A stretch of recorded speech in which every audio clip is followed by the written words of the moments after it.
Audio Jungle.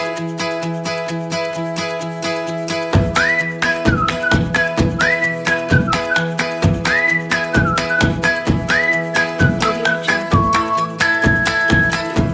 Assalamualaikum warahmatullahi wabarakatuh. Di sini saya Listiani Hidayah dari Teknik Industri Universitas Hasyim Asy'ari akan mempresentasikan tentang perencanaan sistem manufaktur. Apa itu sistem pada perusahaan manufaktur? Sistem pada perusahaan manufaktur ini merupakan sebagai suatu keseluruhan entitas yang bekerja dalam suatu aturan tertentu untuk dapat mengubah resource seperti material, modal, energi, tenaga maupun keterampilan menjadi suatu produk, barang maupun jasa yang digunakan untuk sebuah perusahaan dengan melakukan proses produksi tertentu untuk dapat meningkatkan added value suatu resource. Di sini, perencanaan sistem manufaktur saya bagi menjadi 10. Yang pertama ada operasi proses, kedua proses perakitan, ketiga operasi pabrik lainnya, keempat material handling, yang kelima waktu yang dihabiskan dalam material handling, yang keenam inspeksi dan pengujian, yang ketujuh koordinasi dan pengendalian, yang kedelapan fasilitas produksi, yang kesembilan kuantitas produk, dan yang terakhir adalah varian produk. Dalam operasi proses, ini terbagi menjadi yang pertama proses pembentukan. Di sini proses pembentukan ada proses pengecoran atau casting, yang kedua proses forging atau tempah, yang ketiga machining atau permesinan seperti mesin bubut, fries maupun drilling. Yang kedua, operasi peningkatan sifat material, heat treatment, atau menambah nilai pada material dengan meningkatkan sifat-sifat fisiknya tanpa mengubah bentuknya. Dan yang terakhir ada operasi pemrosesan permukaan. Di sini ada pembersihan dan perlakuan khusus terhadap permukaan, ada plating dan painting atau pengecatan. Kedua, proses perakitan. Proses perakitan terdiri dari proses penggabungan. Di sini ada pengelasan, brazing dan soldering, ada adhesive bonding. Yang perakitan mekanis juga terbagi menjadi pengencangan berulir, misalnya pada skrup, mur maupun baut. Ada paku keling, ada interference feeds, ada dan lainnya. Sebuah operasi perakitan menggabungkan dua komponen atau lebih menjadi entitas baru yang disebut assembling, subassembling, dan sebagainya. Audio Jungle. Audio Jungle.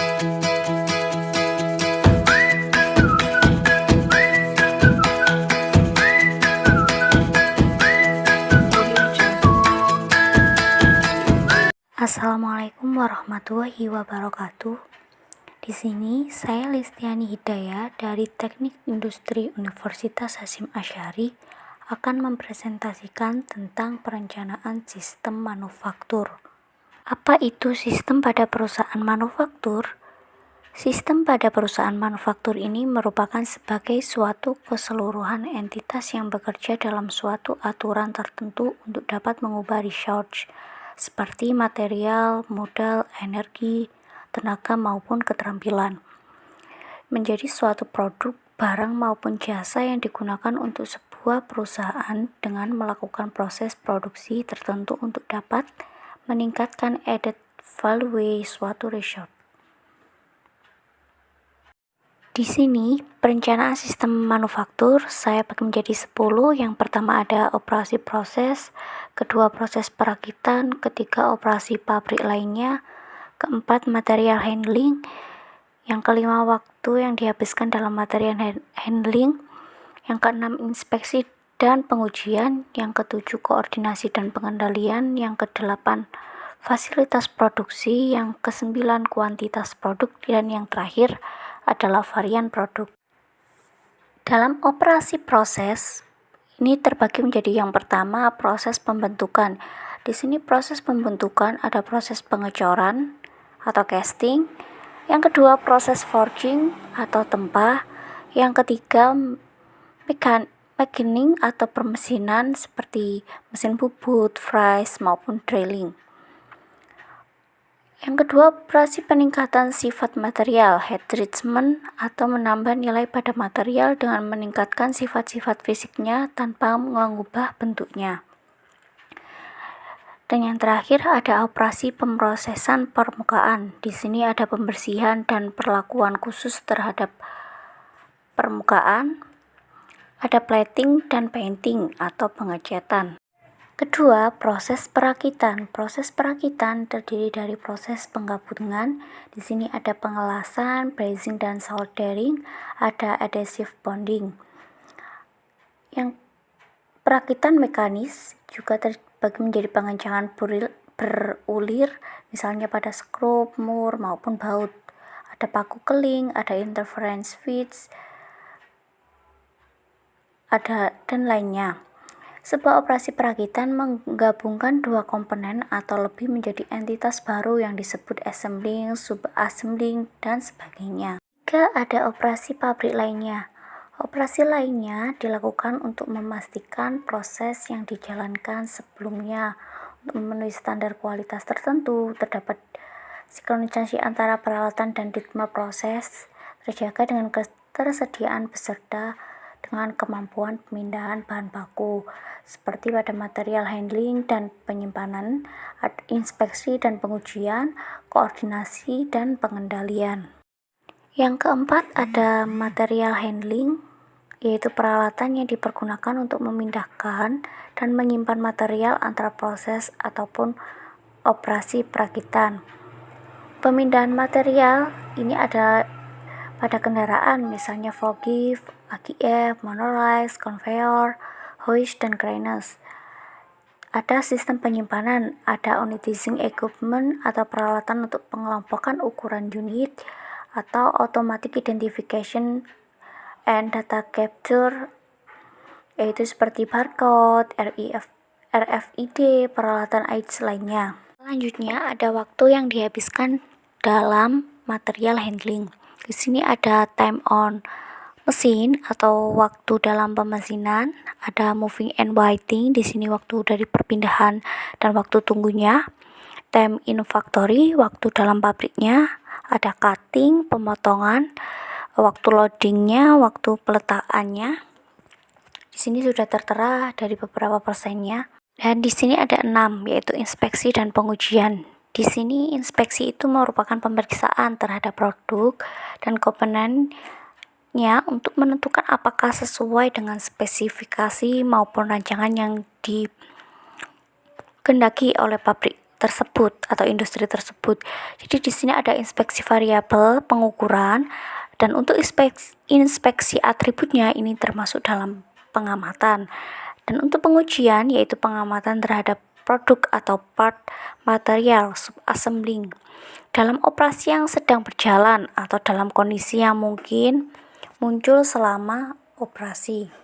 Di sini juga penting dalam perencanaan sistem manufaktur ada koordinasi dan pengendalian, yaitu pengaturan proses secara individu dan operasi perakitan, ada pengendalian proses, ada juga pengendalian kualitas. Di sini juga ada manajemen aktivitas dalam level pabrik, yaitu termasuk dalam perencanaan dan pengendalian produksi maupun pengendalian kualitas. Di sini hampir sama dari segi pengendaliannya, namun di sini lebih ke manajemen aktivitasnya dalam level pabriknya. Kalau yang pertama kan dalam pengaturan prosesnya, yaitu dari secara individu maupun operasi perakitannya. Yang kedelapan ada fasilitas produksi. Di sini perusahaan manufaktur harus mengupayakan mengatur fasilitas yang ada secara efisien untuk mencapai tujuan tertentu dari perusahaan. Tipe tertentu dari pabrik harus disesuaikan dengan tipe manufaktur yang direncanakan. Tipe yang sesuai akan tergantung pada tipe produk yang akan dibuat, kuantitas produksinya maupun varian produknya. Yang kesembilan ada kuantitas dari suatu produk. Jadi di sini kuantitas produk ini merupakan jumlah unit dari part yang ditentukan atau produk yang diproduksi per periode waktu oleh pabrik. Di sini ada 3 skala produksi berdasarkan jumlahnya. Yang pertama ada low production, yaitu produksi rendah, yaitu sekitar 1 sampai dengan 100 unit. Untuk yang kedua, medium production, yaitu produksi sedang, itu sekitar 100 sampai dengan 10.000 unit. Yang ketiga ada high production atau produksi tinggi, ini 10.000 sampai dengan jutaan unit. Dan yang terakhir atau yang ke-10 ada varian produk. Ini mengacu pada jumlah produk yang berbeda atau rancangan part atau tipe produk dalam sebuah pabrik. Terdapat hubungan yang berkebalikan antara kuantitas produksi dan varian produk dalam operasi pabrik. Varian produk lebih kompleks daripada sekedar jumlah atau angka. Hard product variety atau perbedaan antara produk signifikan, hanya beberapa komponen yang sama dalam perakitannya. Yang kedua ada soft product variety atau perbedaan antar produk sedikit sebagian besar komponen sama dalam perakitan. Di sini ada misalnya contoh dari produknya Nestle. Di sini ada banyak varian produk. Jadi di sini Nestle nggak hanya produk, misalnya hanya produk susu saja, tidak. Di sini ada produk, ada Coco Crunch dan lain sebagainya. Ini hanya contoh saja. Baik, untuk kesimpulannya, jadi perencanaan sistem manufaktur adalah suatu proses perancangan yang berfungsi untuk menjalankan satu atau lebih proses atau operasi perakitan yang dimulai dari bahan baku ataupun suatu part per bagian. Dan perencanaan sistem manufaktur terdiri atas operasi proses perakitan, operasi pabrik lainnya, material handling, waktu yang dihabiskan dalam material handling, inspeksi dan pengujian, koordinasi dan pengendalian, fasilitas produksi, kuantitas produk, dan varian produk. Sekian presentasi dari saya. Bila ada kata yang kurang berkenan, saya mohon maaf yang sebesar-besarnya. Dan jika kalian kurang paham dengan penjelasan yang sudah saya sampaikan, kalian bisa bertanya di kolom komentar. Insya Allah saya akan menjawab semampu dan sebisa saya. Terima kasih. Wassalamualaikum warahmatullahi wabarakatuh.